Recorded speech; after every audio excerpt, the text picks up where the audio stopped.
Hi, my name's Alison Flett and I'm an associate in the employment team here at Clarkslegal.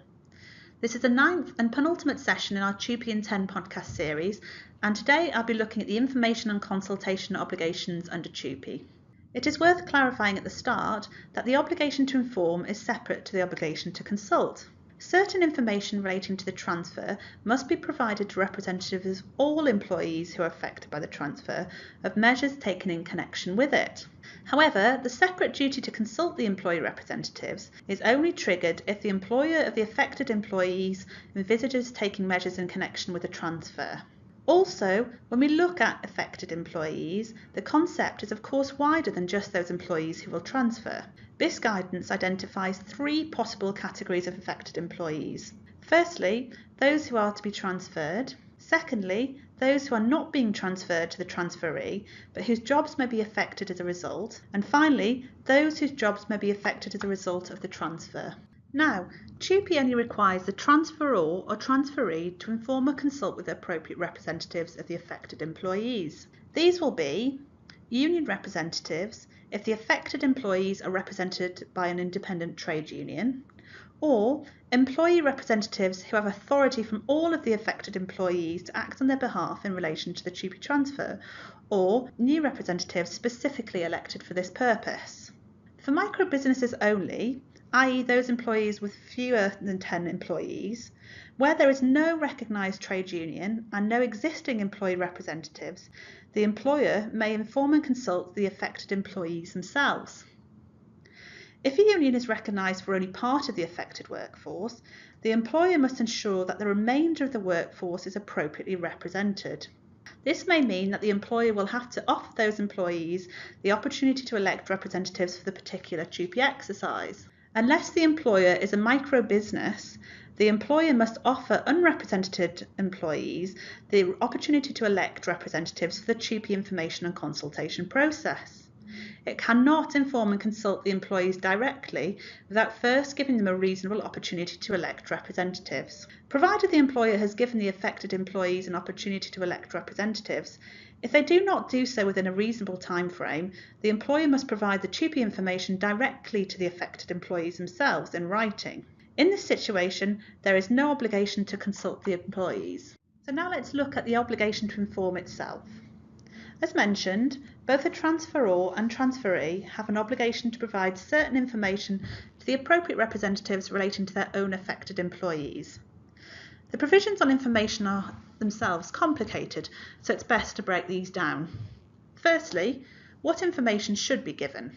This includes 1. The fact that the transfer is to take place, the date or proposed date of the transfer and the legal reasons for it.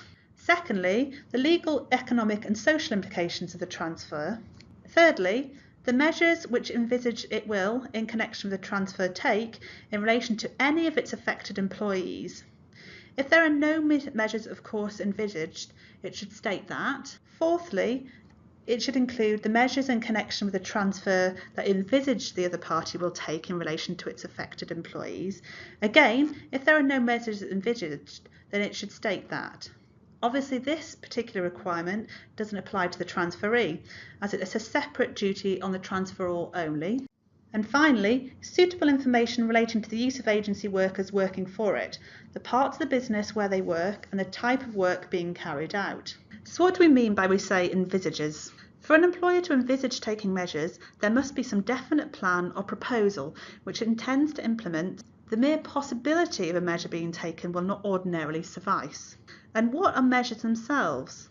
Measures are given a wide interpretation and essentially mean any act or omission of the employer. The transferor will rarely be taking measures in connection with a transfer. It is usually the transferee that takes measures, i.e. it look to reorganise the business or seek to change terms, for example. However, as mentioned earlier, the transferor has a separate obligation to inform its employees of any such measures that envisage the transferee will take. How should the information be given? Information must be given to the appropriate representatives by being delivered to them, i.e. by hand, or by posting it to them. to an address notified by them to the employer. For trade union representatives, the information should be sent by post to the trade union at the address of its head or main office. Unfortunately, the regulations are silent as to whether the information should be provided in writing. However, case law suggests that it should, and it's certainly good practice to do this. And finally, when should the information be provided? There is no time frame within which the information must be provided. It's of course the obligation to provide information is long enough before the relevant transfer to enable the employer of any affected employees to consult the appropriate representative of any affected employees. So now let's move on to look at the obligation to consult. The obligation to consult does not, of course, always arise. It only arises where the employer of an affected employee envisages that it will take measures in relation to that affected employee in connection with a TUPE transfer. In this case, the employer must consult the appropriate representatives of that employee with a view to seeking their agreement as to the intended measures. Again, this is often a confusing area, so let's examine this as a series of different questions. Firstly, when does the transferor take measures? As the obligation to consult only arises when the employer envisages that it will take measures in relation to its affected employees, the transferor is under no duty to consult on the transferee's intended measures, although it does have a duty to inform its employees of these as mentioned above. Therefore, it is not common for the transferor to trigger the duty to consult, as it will not often be taking measures itself in connection with the transfer. Secondly, when does the transferee take measures? The transferee is not required to consult the transferor's employees prior to the transfer about measures it envisages it will take in relation to them after the transfer, e.g. changing their payroll date, for example. This is because, although it's taking measures, the duty to consult only attaches to the employer of the affected employees, and the transferor's employees do not become the transferee's employees until after the transfer. However, in practice, the transferor and transferee undertake joint consultation with the transferring employees pre-transfer as a matter of good practice. And finally, when should consultation start? As with the obligation to provide information, TUPE does not give a fixed time frame within which consultation must take place, unlike, for example, in collective redundancy situations. However, consultation must be meaningful, and therefore consultation should be taken in good time so that it can be completed by the time the transfer takes place. So let's move on to look at what happens when there's a failure to inform and consult. If the transferor or transferee fails to inform and/or consult, or fail to appoint appropriate representatives, a claim can be brought in the Employment Tribunal for compensation. A claim must be brought within 3 months of the transfer date. A tribunal may allow claims be brought later if it was not reasonably practicable to lodge the claim in time. However, this is a difficult hurdle to overcome. If the transferee fails to inform and consult its affected employees, it alone will be liable in respect of its default. If the transferor fails to inform and consult its affected employees, the transferor and the transferee are jointly and severably liable. Thus, a claim can be brought against the transferor, the transferee, or both in these situations. If a complaint is found to be well-founded by the tribunal, it then may award appropriate compensation. This will be an amount the tribunal considers just and equitable considering the seriousness of the breach, subject to a maximum of 13 weeks gross pay for each affected employee. A week's pay is of course not capped for this purpose, but it is the actual amount the employee is paid gross. And finally, looking at the special circumstances defence.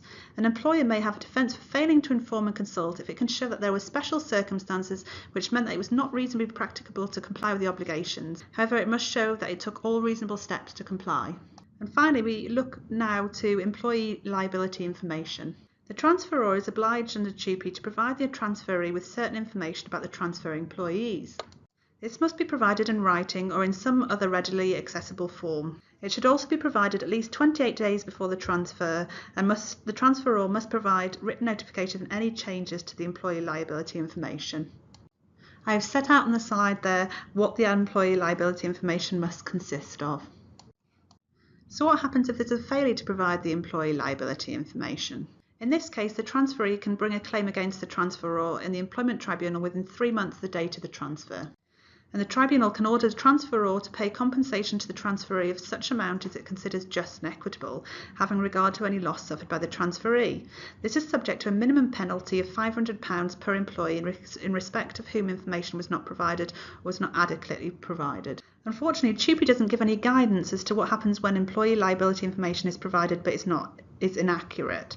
and case law suggests that the transferee would bring a claim, as above, on the basis that the transferor has failed to comply with its duties under TUPE. Well, that brings us to the end of the session, and I hope you found it helpful. Do watch out for the next one in the series.